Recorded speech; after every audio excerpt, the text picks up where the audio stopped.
तो आज हम बात करेंगे बैटल ऑफ प्लासी की। देखो, बैटल ऑफ प्लासी भारत के इतिहास में बहुत ही इंपॉर्टेंट है। इसको लड़ा गया था 1757 में। कब लड़ा गया था? 1757 में। 1757। और 1757 में जो लड़ाई लड़ी गई थी, ये बंगाल प्रेसिडेंसी और ब्रिटिश ईस्ट इंडिया के बीच पहली लड़ाई थी। ब्रिटिश ईस्ट इंडिया कंपनी, जो कि उस समय भारत में व्यापारिक कंपनी थी, उस समय तक व्यापारिक कंपनी थी। इस लड़ाई के सबसे पहले तो कारण क्या थे ये समझो। क्या थे कारण?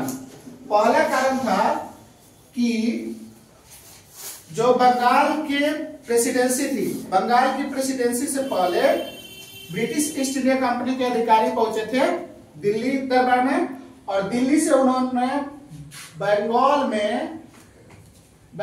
में टैक्स फ्री व्यापार करने का अधिकार पाया था, लाइसेंस पाया था। किस चीज का पाया था? कि हमको कोई यहाँ पे टैक्स नहीं देना है। किसको यह अधिकार था? कंपनी को।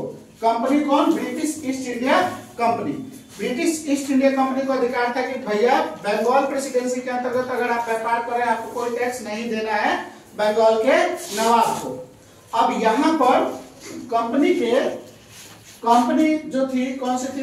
British east India company. British east India company, इस कंपनी को याद रखना है, ठीक है। अब इस कंपनी में थे अधिकारी। हर कंपनी में अधिकारी होते हैं। इस कंपनी के अधिकारी जो थे, इस बात का फायदा उठा गए। कौन सी बात का? कि कंपनी को छूट है टैक्स से। टैक्स से छूट किसको है? कंपनी को। लेकिन ये अधिकारी अपना निजी व्यापार करने लगे। अब ये निजी व्यापार करेगा कोई कंपनी के नाम पर, तो ये तो इलीगल है। इस इलीगल व्यापार के खिलाफ शिकंजा कसना शुरू किया अलीवर्दी खान ने। अलीवर्दी खान उस समय बंगाल का नवाब हुआ करता था। अलीवर्दी खान कौन था? तो सिराजुद्दौला का दादा, और सिराजुद्दौला इसका ग्रैंडसन था, पोता। तो अलीवर्दी खान ने इस बार तो यहाँ पे इनको कंट्रोल करने की कोशिश की। ब्रिटिशर्स में इलीगल व्यापार हल्का फुल्का इन्होंने कम किया, लेकिन इसकी मृत्यु हो गई। अलीवर्दी खान की मृत्यु हो गई। और अलीवर्दी खान की मृत्यु के बाद सिराजुद्दौला बहुत छोटी उम्र में बंगाल का नवाब बना। छोटी उम्र में नवाब बनने के कारण ये इनएक्सपीरियंस था, यानी कि इसके पास एक्सपीरियंस नहीं था। इसके पास सिराजुद्दौला के पास तत्काल नवाब बना था, इसको राजनीति की समझ नहीं थी। तो यहाँ पे ब्रिटिश ईस्ट इंडिया कंपनी को लगा कि हमारे लिए चांस है कि बंगाल की प्रेसिडेंसी में राजनीतिक दखल हम कर सकते हैं और हमारी राजनीति का भी कुछ फायदा मिलेगा। तो यहाँ पे अधिकारियों ने सेंध लगाने की सोची। कहाँ पे? बंगाल प्रेसिडेंसी की पॉलिटिक्स में। लेकिन सिराजुद्दौला यहाँ पे इनएक्सपीरियंस होते हुए भी वो दम के खड़ा हो गया। अब यहाँ पे कलकत्ता में जो व्यापारी थे, अंग्रेज व्यापारी, उन्होंने अपने लिए जो पहले वो लोग सेटलमेंट बनाते थे, फैक्ट्री बनाते थे, उनमें से एक था कलकत्ता में फोर्ट विलियम। ये उनका किला था, फोर्ट विलियम।